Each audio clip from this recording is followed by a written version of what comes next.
উমর ইবনুল খাত্তাব রাদিয়াল্লাহু আনহু একদিন তার উটের ময়লা পরিষ্কার করছেন, যখন তিনি পুরো অর্ধেক বিশ্বের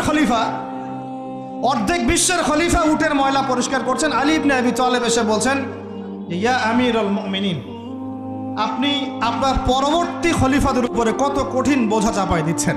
এত কিছু করার পরে নিজে উটের বোঝাও, উটের ময়লাও পরিষ্কার করছেন, আমাদের জন্য এত কঠিন করে দিলেন খেলাফতের দায়িত্ব। তখন উমর ইবনুল খাত্তাব বলছেন, এই কথাটা শোনেন। তিনি বলছেন যে আমাকে উচ্চ প্রশংসায় ভাসিও না ইয়া আবুল হাসান। আবুল হাসান হচ্ছে আলী রাদিয়াল্লাহু আনহুর নাম। হে আলী, আমাকে উচ্চ প্রশংসায় ভাসিও না।